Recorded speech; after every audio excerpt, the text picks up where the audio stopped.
Shalom anak-anak sekolah minggu KSDPD Bukit Sion Mojokerto. Selamat berjumpa lagi di dalam kasih Tuhan. Pada hari ini kita akan mendengar sebuah cerita firman Tuhan yang berjudul Telingaku Mendengar. Kita membaca dalam kitab Markus pasal 4:23, demikian firman Tuhan.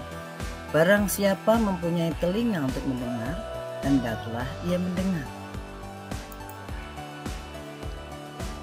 Salah satu kunci kesuksesan seorang anak adalah ketika ia menggunakan pendengarannya, menggunakan telinganya dengan baik untuk mendengar. Dengan mendengar, kita mendapat informasi yang membawa kita untuk dapat mengetahui, mengerti apa yang tidak tahu menjadi tahu. Dengan mendengar, kita dapat mengerti, kita dapat memahami apa yang tidak kita tahu.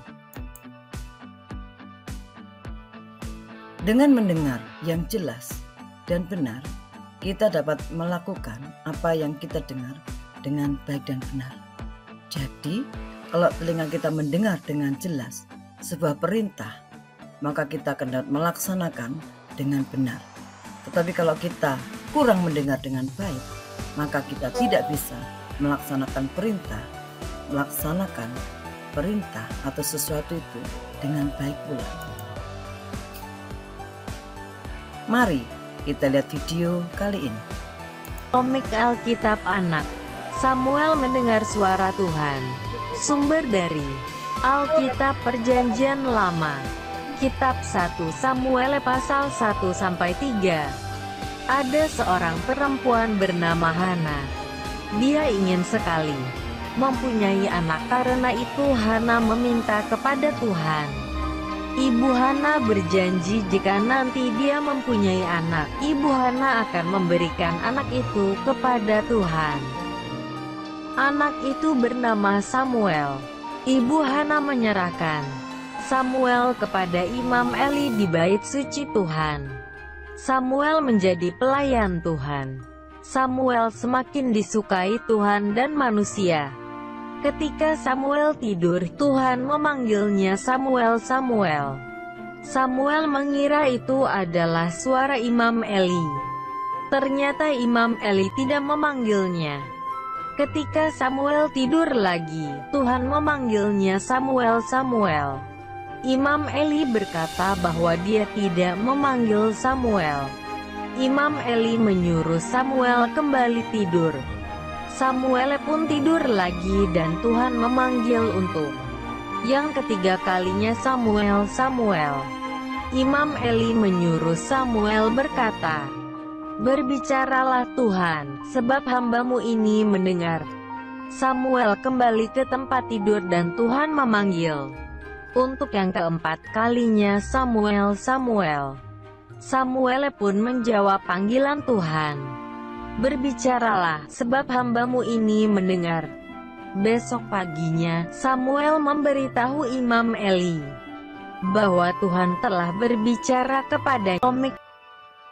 Nah, anak-anak, Samuel mendengar suara Tuhan, dan Samuel mendapatkan perintah dari Tuhan dengan jelas, yaitu berbicara jujur tentang keluarga Imam Eli. Mengapa anak-anak? Karena anak-anak Imam Eli itu tidak taat kepada orang tua dan tidak taat kepada Tuhan. Mereka tidak menghormati orang tua mereka dan menghormati Tuhan, sehingga Tuhan ingin menghukum keluarga Imam Eli. Untuk berkata jujur tentang seseorang tentu hal yang tidak mudah bagi Samuel, tapi Samuel berbicara kepada Imam Eli. Anak-anak, apakah upah mendengar? Apakah upah ketaatan? Karena mendengar dari Samuel, yaitu Samuel menjadi pelayan Tuhan yang berhasil dan diberkati Tuhan. Tentu saja setiap kita ingin menjadi anak-anak yang berhasil dan diberkati Tuhan, bukan? Untuk itu, mari kita belajar untuk mendengar dengan benar dan melakukan apa yang kita dengar dengan benar pula. Markus 4:23 kembali menyatakan, barang siapa mempunyai telinga untuk mendengar, hendaklah ia mendengar. Mari anak-anak, gunakan telinga kita untuk mendengar nasihat orang tua, guru, orang-orang yang menasihati sesuai firman Tuhan, dan biar kita juga mendengar firman Tuhan, supaya kita menjadi anak-anak yang berhasil dan diberkati Tuhan. Sampai di sini cerita Alkitab hari ini. Sampai jumpa. Tuhan Yesus memberkati.